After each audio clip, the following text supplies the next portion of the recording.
Good evening. The attack rocked our community almost 2 years ago, leaving behind lasting scars. Tonight, we are one step closer to a verdict. Jurors just recessed after deliberating for about an hour. Of course, we have team coverage for you outside the courthouse right now with Matthew Torres and Jason Lamb breaking down both sides' closing arguments. Matthew, jurors listened to some disturbing jail calls today that the prosecution presented.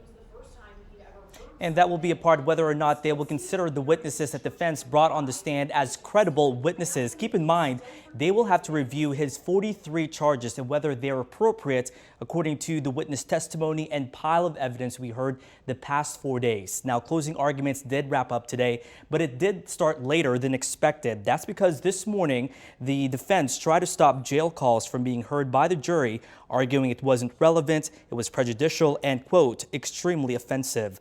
The calls we heard were from Sampson's girlfriend, Maya Hill, who made the calls within the month after the shooting. Since he's been in jail, there have been 1,500 calls worth nearly 400 hours. But we only heard 6 different parts from 2 calls. One of them talks about the notoriety he's receiving from the country. He said, quote, "Who doesn't want a piece of me right now?" The state says Sampson didn't seem remorseful and was unbothered by what he just committed. Hey, you was looking fat. You was taller. You was taller than you, person, honestly. Hey, you was I'm proud of that.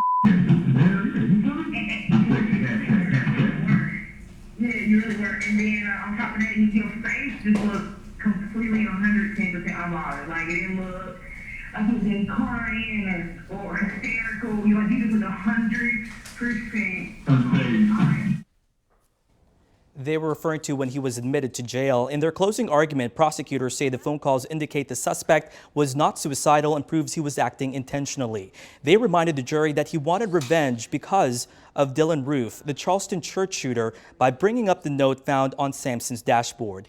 Assistant District Attorney Megan Kim gave several reasons why she says the deadly shooting was premeditated. For one, Sampson left the SUV running, and that his target was a church he knew all too well. What you saw were individuals who, some tearful, some nervous, none of whom were vindictive. The defendant tried the best he could to destroy these people, but he could not.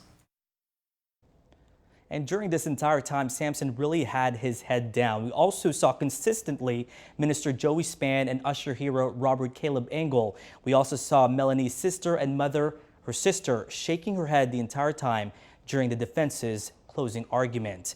And to tell us more about their closing argument, we now have News Channel 5's Jason Lamb. Jason?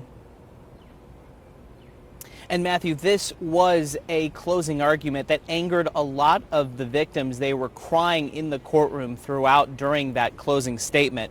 Sampson's attorney, Jennifer Thompson, suggested that Sampson wasn't trying to exact revenge for the Charleston church shooting when he shot and injured churchgoers in 2017. She told the jury if he was, quote, wouldn't he have at least turned around and finished those people off? Sampson's defense relies heavily on his mental state. Short of an insanity defense, Sampson's attorney says he has schizoaffective disorder and was manic, specifically mentioning how fast he was talking to his girlfriend on those controversial telephone calls. Sampson's attorney tried to explain to the jury the reason the church pastor Joey Spann was shot. She told the jury it was because Spann threw something at Sampson during the shooting that startled him. So Joey Spann, the pastor of the church, got shot. But remember, Joey Spann threw something at Emmanuel Sampson. And remember, Emmanuel Sampson had a high startle reflex. His girlfriend described it. He has PTSD. He didn't want anyone sneaking up on him or jumping out at him. And so Pastor Spann throws something at him and then gets shot right here. And of course, the jury will be back tomorrow for more deliberation. Of course, the News Channel 5 network has you covered gavel to gavel in this case. For more on perspective of today's events, here's Nick and Nick. Okay, Nick Barris here along with legal analyst Nick Leonardo. Day 4 of the Antioch church shooting trial, and boy, it's concluded with a lot of drama heading into day 5. And really, the essence of this is that both sides rested. The jury deliberated for 1 hour, and 8 minutes, and they went home. And the question is why? Where do they stand? What's your take on the fact that they went home without really having anything to say? Well, the judge asked, before she dismissed the jurors if they had a verdict, and you heard all of them kind of unanimously say, oh, no, they didn't have a verdict. So my take, and it's obviously could be wrong, I feel as though the mental health issues that were raised by the defense, even though they don't qualify or rise to the level to negate the culpable mental state as required under the law, have somehow been effective in the deliberation, or at least they're considering those issues as our callers so reflect. I mean, this attorney, Jennifer Thompson for Emmanuel Sampson, basically at the outset acknowledged he was the shooter.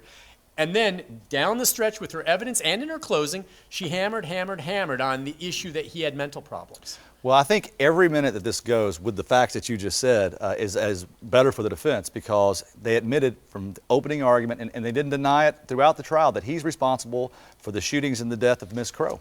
Safe to say anything other than first-degree murder for Emmanuel Sampson for the homicide there at the church is considered a victory. And they've been going for a lesser included defense from the very beginning, and we saw that in closing arguments. She's asked for criminally negligent homicide. They'll be back at 9 o'clock to continue deliberations. They go straight back there. We'll be here with that, with our continuing coverage. We'll send it back to you in the studio.